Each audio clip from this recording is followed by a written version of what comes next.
Olá, internet! Seja bem-vindo a mais uma videoaula do professor Yuri. O tema dessa videoaula é, na área de programação, referências de struct. Estruturas podem ser passadas em parâmetros por referência. Ou seja, a gente pode utilizar as nossas structs passando elas como referências para a chamada de função e na função a gente receber essas estruturas, né, essas referências como ponteiros. O exemplo já está em tela. Nós temos aqui, então, um programa principal, main, né, certo? E uma função aqui, ler pessoa, certo? A ideia aqui é aquela nossa struct pessoa, que tem os campos nome, idade e altura, tá? Mas nesse caso aqui só está o nome e idade mesmo, né? Então, o que acontece? Nesse exemplo aqui nós temos aqui a declaração da struct pessoa P e a chamada da função ler pessoa, passando aqui a referência, né, de P, ou seja, o endereço de P para a função ler pessoa.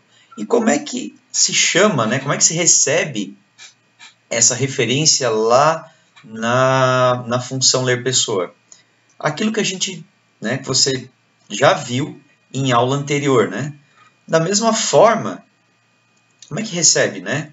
Da mesma forma, tá? Que qualquer tipo de passagem de parâmetros por referência. Como é que funciona aqui, ó? Ó, a declaração da função ler pessoa, né? Ela é do tipo void, né? E ela aqui, ó, struct pessoa, ponteiro uma pessoa, ou seja, a variável uma pessoa é do tipo ponteiro para uma struct pessoa, né? Então, o argumento recebido por referência, tá aqui a indicação. Agora, isso é a parte simples, né? A gente sempre sabe que, na verdade, a parte mais chatinha, vamos dizer assim, de trabalhar com passagem de parâmetros por referência na função é lá dentro da função, né? Como é que a gente chama, né, aquele elemento que, na verdade, aquela variável, né, como a gente usa ela, né? Sendo que ela, na verdade, é um ponteiro para o valor, né? Ela não contém uma cópia do valor, né? Ela contém o quê? O ponteiro para o valor. Como é que faz, então? Assim, né, ó. Aqui o scanf normal, né, vai ler uma string. Aí aqui que está a novidade, ó, né? Certo?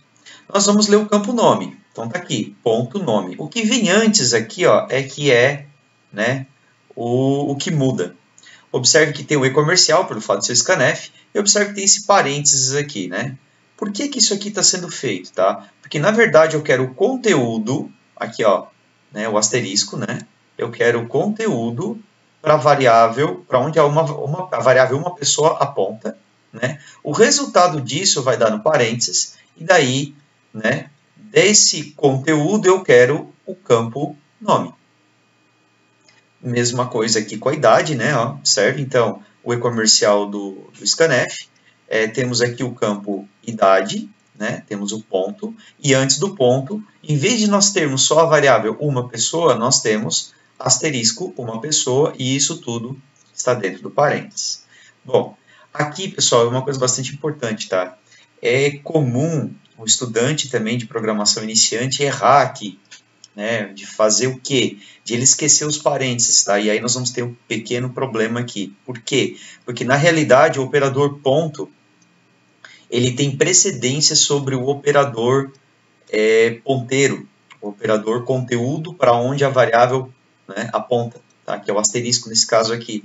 Se ele tem precedência, o que vai acontecer? Ele vai pegar uma pessoa, que na verdade é o ponteiro, vai pegar ponto idade, e aí sim ele vai tentar pegar o conteúdo para onde isso aponta. Enfim, você já deve ter percebido, né, qual é o problema disso, certo?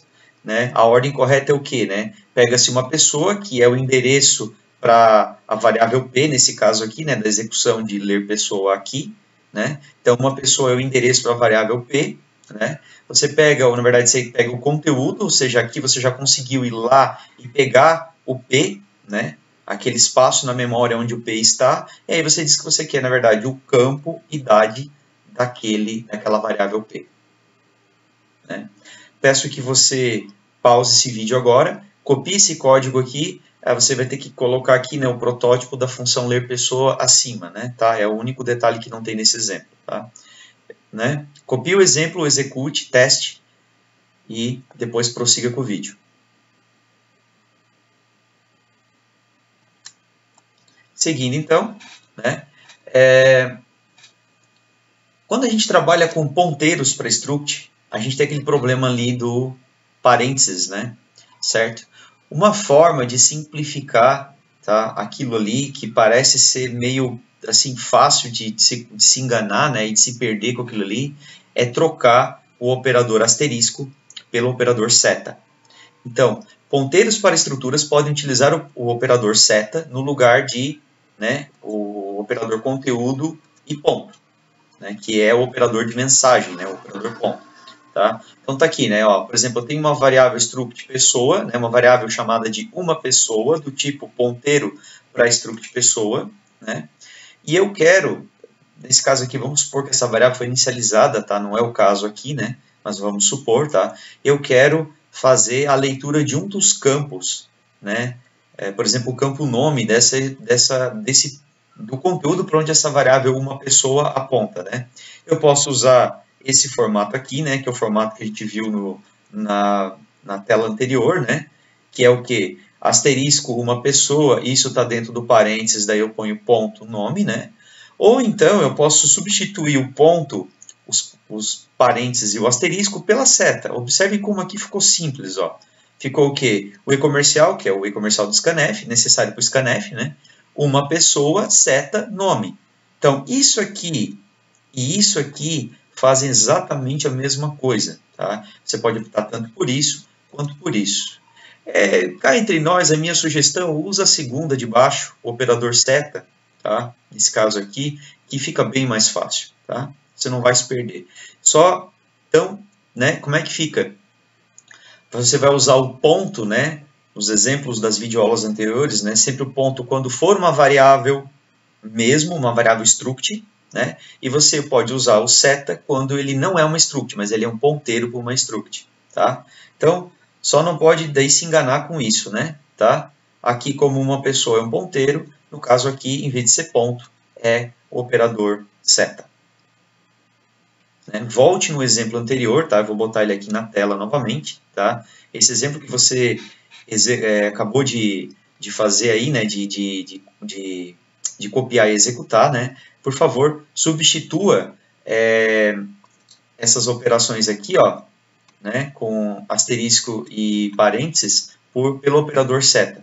Compile, execute e veja que o resultado dá o mesmo.